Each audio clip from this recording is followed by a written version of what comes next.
All right. Hello, everybody. Welcome to Friar Territory, part of the Foul Territory Network. I'm Darren Smith, along with Marty Caswell, three-time Padre All-Star Heath Bell. As we get set for a weekend series, the Padres are hosting the Chicago White Sox. I hope everybody's doing well. Looking forward to it. Padres had an off day on Thursday, but I do want to start. Heath, your former teammate, Will Venable, is the manager of the Chicago White Sox. You were with the Padres, I think, when Will got first called up in his career. So I do want to start at least just your thoughts on knowing that Will Venable is a big league manager with the Chicago White Sox, and I do trust that you're doing well. I'm hoping he's doing really well. I mean, I'm watching him. I think he's turning that organization around, and I'm so happy for Will to get a manager's job. I mean, he's been a bench coach for many teams that were really good and finally got an opportunity. And I'm really excited because I feel like in the next 2 or 3 years, Will Venable's name is going to be bounced around as one of the best managers because he's going to turn that White Sox organization around. All right. Well, take us back. I don't know what you remember about him when he made his big league debut in 2008, I think it was, but you had already been here for a season. Do you remember anything? Did anything stand out to you about Will Venable? That he was just really confident, but not cocky. He was confident that he knew, his role in the team, that he knew his ability, and he was really smart. As in, some guys get called up and are, confident, this and that, kind of do their thing, but he was like, I can get better.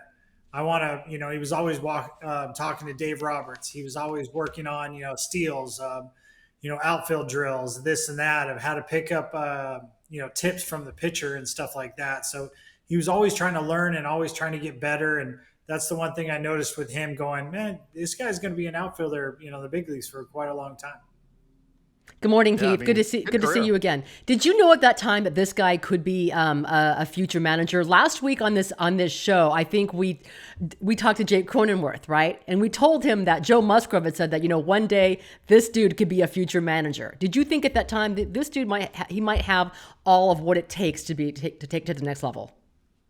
Honestly, I don't think we looked at anybody and goes, "Oh, this guy's going to be a future manager." I think the future manager guys was, this guy's smart, but he sucks. He's not a good player. He's pretty better as a coach. Where I think maybe that's the analyst you guys talking about, Yeah. But back in the day, that's what it was. If you were a smart baseball player, but you weren't very talented, you were, he could probably be a good coach. But Will Venable was one of those guys that, was just, he wanted to learn and wanted to get better and wanted to get his craft better, this and that. And looking back, you're like, he could be a good manager because he's always wanted to get better. He used to talk to me about pitching, how guys would face him, how what would I do with a base runner that I know he's stealing or not stealing. So he was just not talking the offensive side, on the pitching side. So looking back, I could say, yeah, he was really a smart player, and he'd probably do well as a manager or as a coach. But back then, no, it was more, this guy could play for a long time because he knows what he's talking about. Mm-hmm. Yeah, I think one of the other things, not to turn this into a Will Venable show, but it just is interesting as I think about him now being a big league manager, is he kind of got caught in between. They weren't sure what to do with him. Mm-hmm. They were like, well, maybe he should put on weight and he should hit for power. And then you had some coaches who were like, why would we do that? Like, this is an athlete. This is a guy who should be running the bases and he could be playing outfield. If you put too much weight on him, he kind of got caught in between of a front office and a coaching staff, I think, that had different views, which I think actually will help him in his big league managerial and coaching career, is that he found himself in the middle of a tug of war from what the front office envisioned him being versus what the coaching staff and some of his peers thought he would be better at, which was in contrast to the front office. I think that experience will probably help him just in those kind of conversations in the future. Yeah, any conversation, any struggles in a player's career, like me struggling with the Mets and coaches not wanting to play me and management wants to play me, and then I go to San Diego and I play, and Will Venable with the weight, and he's fast and speed, and it's kind of like he got stuck in between the beginning of cybermetrics. We need to hit for power, not guys need to steal bases, because we got away from stealing bases in the big leagues for a long time. So, and I think he was just in the beginning of his career, or the beginning of those stages where, man, you need to hit for power. It's like it's not about batting average anymore. It's not about it's just about your on base percentage and hitting for power. Now it's starting to be like, well, we want you to steal too. So it's interesting how the game always comes back to the original roots that it originally had.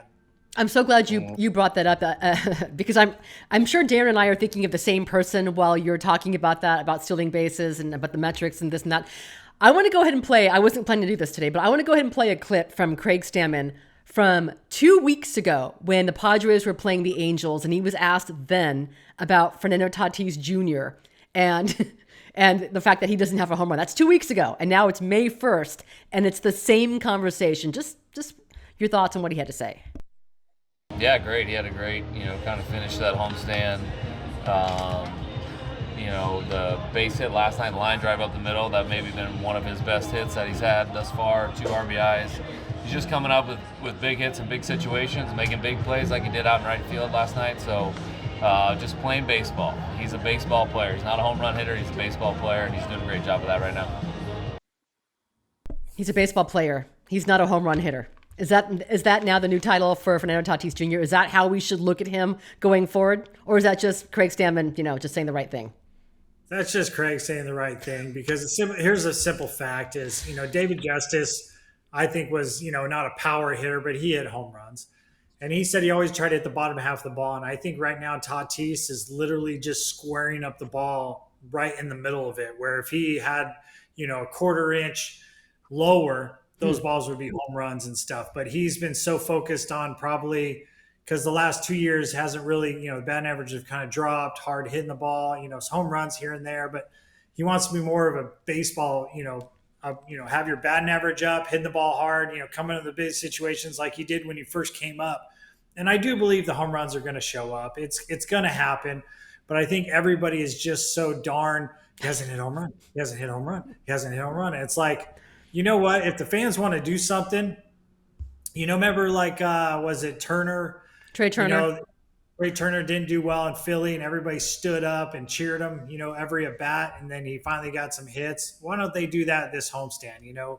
Every at bat, just standing O every at bat, and I'm pretty sure he'll hit one. But I like the Tatis that's hitting the ball really hard, and he's getting a lot of hits and here and there. I mean, he started off bad, but he's making up for it now, and eventually the home runs are going to show up. They really will, and every great home run hitter says, when I try to hit home run, I don't hit. Exactly. And he will feel the love, I'm sure. He's definitely an emotional player. So we'll see if the fans respond to Heath Bell's call for a little bit of emotional support inside of the ballpark. Heath, does it ever make you feel any better, though? I mean, it's such a results-based business, and people have pointed out to him that he is doing certain things. He does have underlying numbers that are suggesting he should have better results.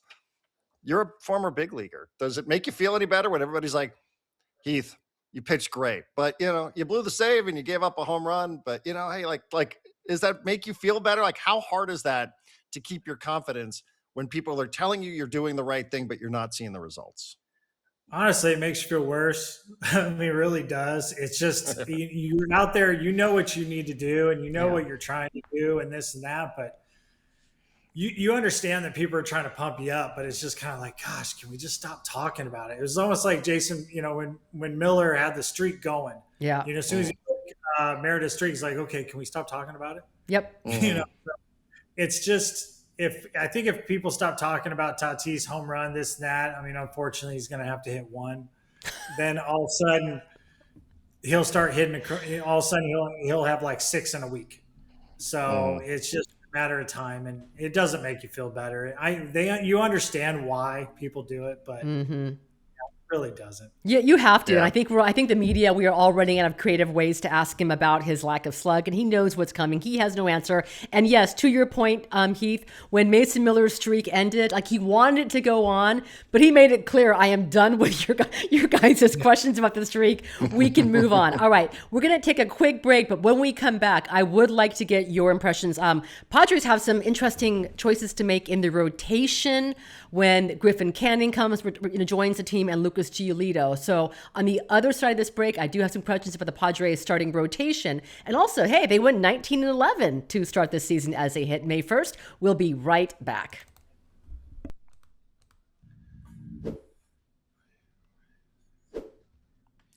Friar Territory is brought to you by FanDuel. Baseball fans, MLB season's in full swing. FanDuel giving you a chance to call your shot with daily dingers. Now joining the action is easy. You make your free pick. Who's going to hit a home run in the game? If you're right, you're going to get a profit boost that you can use on your next bet for a chance at extra winnings. It's another reason why FanDuel is the home of home runs. Marty, what do you got heading into the weekend here? Who's going to homer? Darren, the month of April is behind us. I have Fernando Tatis Jr. finally hitting a home run, his first home run of the season versus his former team, the Chicago White Sox. I like that. You just make this pick every day. If you're ready to play your game, head over to FanDuel.com/podcast. Get started. FanDuel.com/podcast. Opt in for daily dingers. You can make your free pick. Who's going to hit a homer? Play ball. Swing for the fences at FanDuel, official partner of Major League Baseball. No purchase necessary. Opt-in required. Bonus issued as non-withdrawable profit boost tokens. Restrictions apply, including any token expiration and max wager amount. See terms at sportsbook.fanduel.com. Gambling problem? Call or text 1-800-GAMBLER.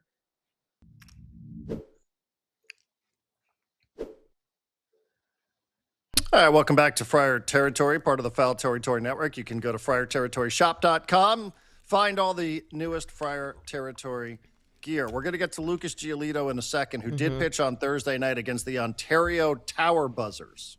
I love that. 4 1/3 innings, 3 earned runs, 6 punch-outs, 70 pitches. So a step in the right direction. The assistant general manager of the team, Josh Stein, was on the flagship, said probably a couple of more starts before we would think about promoting him to the big leagues. Has to happen by the end of the month. But, a step in the right direction, I think we'd all agree. Marty just said this before the break, Heath. 19-11. That's a good record in baseball. You would sign up for that again in May without even thinking. Easily. I mean, you're almost winning 100 games by the end of the season. So I think anybody would enjoy that. Are they convincing at 19-11? There seems to be the pulse of the gas lamp seems to have some questions though about the offense, about the pitching. I inside the clubhouse, this might seem like an absurd question, but are they a convincing 19-11?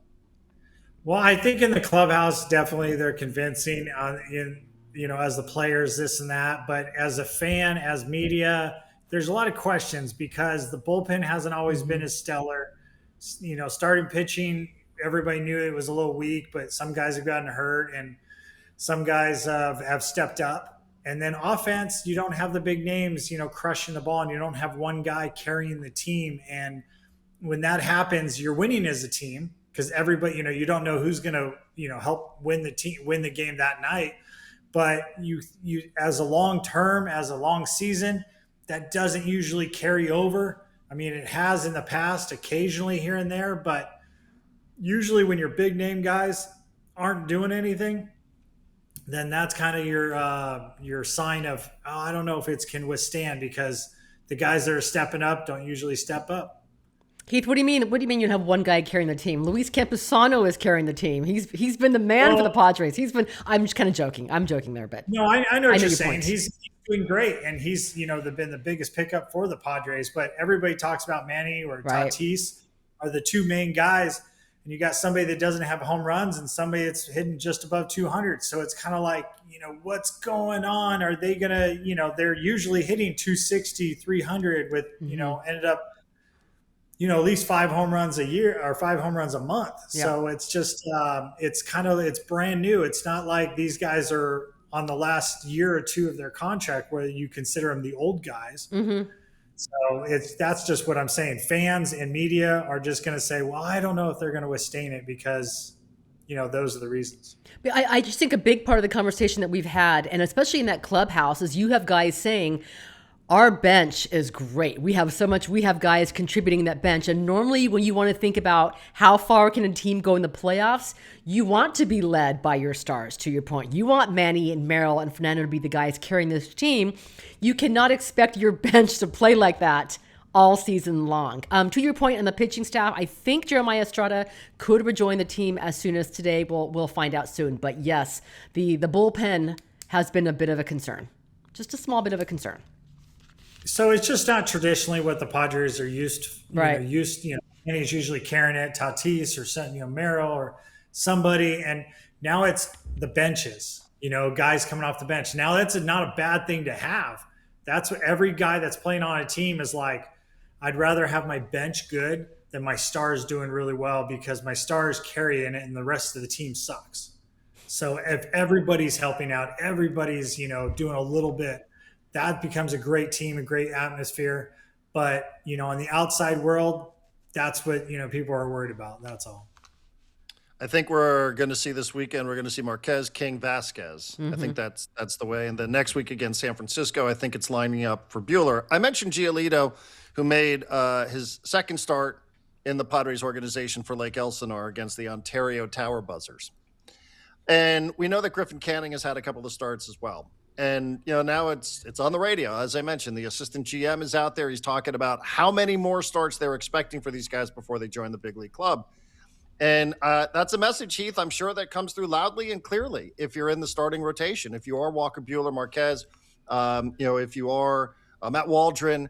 So what do you think the next couple of starts? I mean, it's a meritocracy, right? Like, that's what sports is all about. But the next couple of starts for these guys, knowing that these guys are as close as they've been since the start of the regular season, what do you make of the opportunity that those guys have, and what are you expecting over the next couple of times through the rotation for those three players? If those guys just go out and take care of their business, then just make management a really hard decision when to bring them up.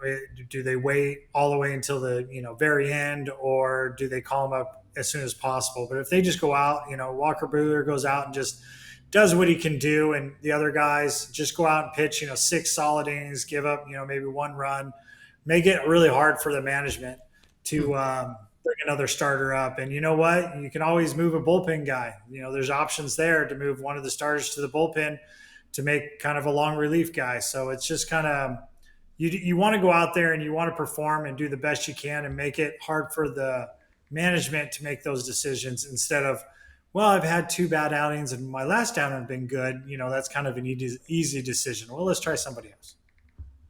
Do you see a skill set for any of the guys that have been in the rotation so far that you think could play in the bullpen? I haven't really been thinking about that, so I can't really tell. I mean, coming out of the bullpen, you need to like throw strikes right away, and you need to attack guys right off the bat. There's no playing around. Even if you're going to go 3 innings or more, you just got to attack guys and pound that strike zone. And that's the different atmosphere from a starter to a bullpen, because a starter, you can play around, maybe not throw a certain pitch the first time through the lineup and throw a next pitch the next time, or switch it up. But in the bullpen, you just got to attack and go right at people and keep people out right away. Do you have a good story for us? I've brought up Ontario Tower Buzzers with intention several times here. Do you have a good story from a time when you were a big leaguer and you made a rehab start, or you walked into a minor league clubhouse? We always hear these stories about the big leaguers sort of, the tradition is that you buy the food, you order in the local Outback Steakhouse or whatever it is. Do you have one of those stories from your time, either on the big league side or on the minor league side? So I was a big leaguer with the Mets, and I got sent down because they wanted me to throw multiple innings, and they had me start 2 starts in a row. But it was like start on Monday, start on Wednesday. You need to go 3 innings on Monday and 3 innings on Wednesday. So it wasn't really like you're starting. And I did go down and, I bought everybody. It was Outback Steakhouse was the big thing in that town. I forget what town it was, but I got everybody those 3 nights that I was there, and then I got called back up. But my story is, because I've always been a reliever, is, my first start on Monday, it was my first start ever in pro ball. You're like, okay, throw long toss, this and that.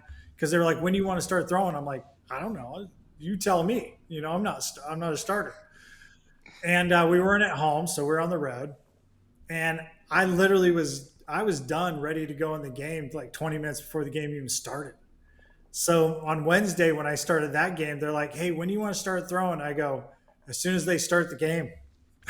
He was like, what? I'm like, yeah, that's normally what I would do.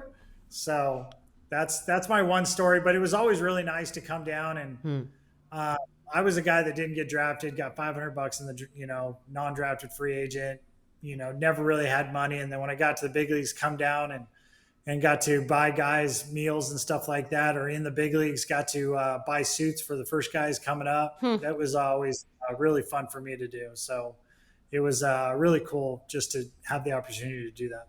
That's so cool. I love that. Who did you buy a suit for? Oh, every pitcher that came up. In Every my time. pitcher? Every bullpen guy. Okay. Okay. So in spring training, I had him set up to every bullpen. Like I think I got Josh Gear one. He was the one bullpen guy that I didn't get. Wow. But Ernesto Fieri, I know he's coaching with the Padres now. Him. Wow, these names. A lot of guys. I don't know. It was more like just put it on my card here. Just go get your suits. Anthony Bass, I think I got him a suit. Wow. Wow. There's some names here. Well, the bosses at Foul Territory told you that you're supposed to do that for Marty and me as well, right? Yeah, take a shot. All the gear at friarterritoryshop.com. Hey, by the way, speaking of the gear, guys, we need to give a shout out to our friend and former colleague Kyle Glazer. Just had his second child, little girl, yesterday. So welcome to the world, Zoe Annabelle Glazer. I know on Friar Territory we sell baby onesies. So everybody here, we should all buy little baby Zoe a onesie. So congratulations to the Glazer family. That's phenomenal. Congrats. That's an awesome name, Zoe. That's a great name. Love that name. Absolutely. We'll put the onesie on Heater's tab as well. Heath, good to see you. Enjoy the ball this weekend, man. Thank you as always. Good chatting. Take care, guys.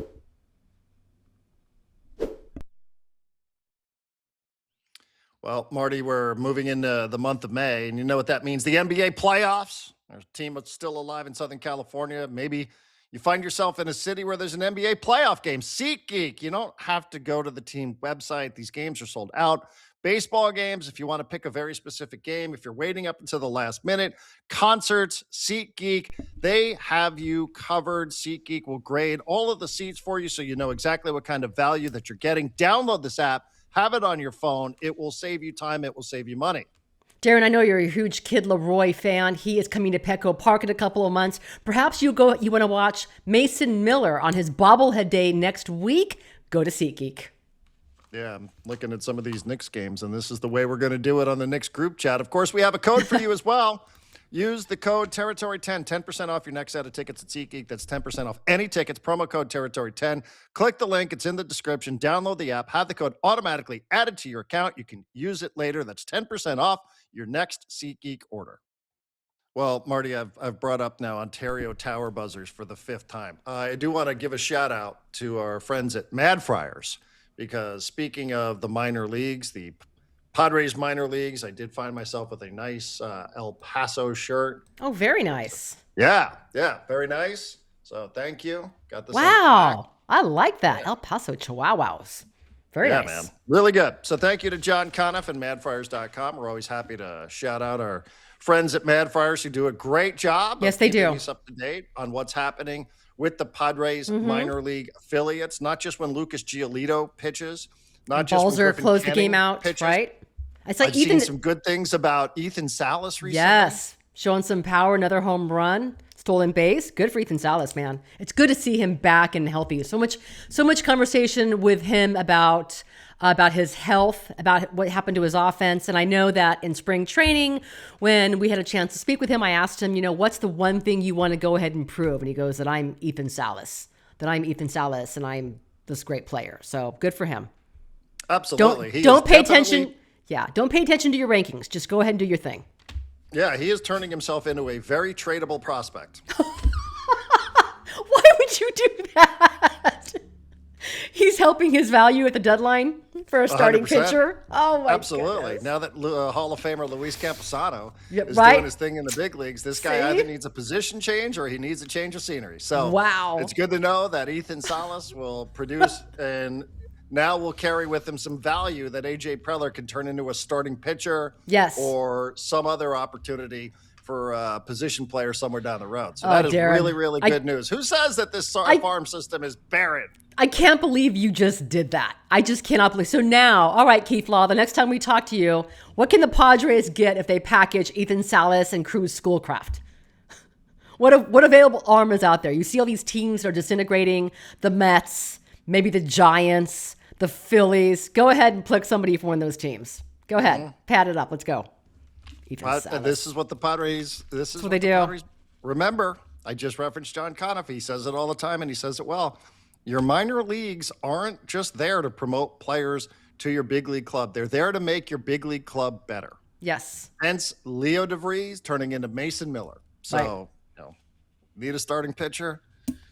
I would not hesitate, but we're a long way away from that. We are a long way away from that. Probably not, but let's at least see what happens when Canning and Giolito get to the big leagues. Let's see what happens between the Padres and the White Sox at Petco, and then off to San Francisco for a quick 3-day trip, which we'll talk about next week. Yep. And then the Padres will return home to take on, I think it's the St. Louis Cardinals. So It is the Cardinals, yes. Mike Schultz's former team, one of his former teams.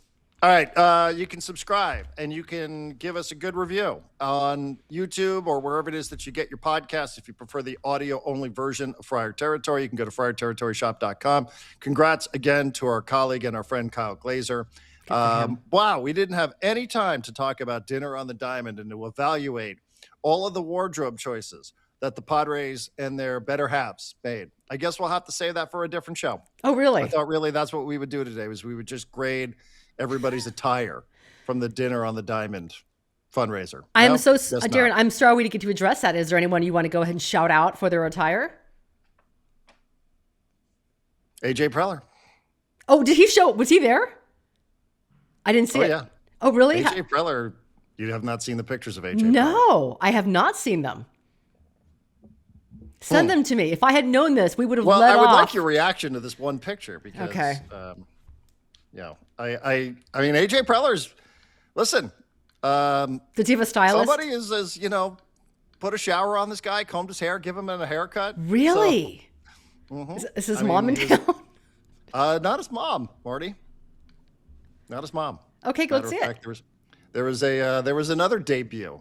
Really? Yeah, Preller promoted somebody from his own league, I guess. Let's see this picture. I'm trying to go ahead and delay this. I'm not getting it. Well, let's see. Wow. Yeah. Good. The paparazzi's buzzing about what's going on with the Padres president of baseball operations. How did I miss this? Well, good for AJ Preller, and yes, his suit, and he has an arm piece. Good for him. Good for AJ Preller. Right. He has an arm piece. Or a girlfriend or a friend. I know. Well, people are buzzing about this. People are buzzing. So you're saying that he was the best dressed. He created the most buzz. Well, Emma Stone was there. There's a positive influence in this person's life. That's wonderful. Whoever this arm piece, as Marty referred to her, is. That was rude. Was that rude? It would appear to be a good influence, but again, I'm just judging by a picture. I don't actually know anything at all. And if I did, I probably wouldn't share it here. Pressure's on. Let's go. Yeah, Emma Stone was there last night. Yeah, I saw that. That I did see. I don't know how I missed AJ Preller. Yeah, there was some good wardrobe choices there. Okay. All right, that'll do it. Thank you, everybody. We'll see you next time here on Friar Territory.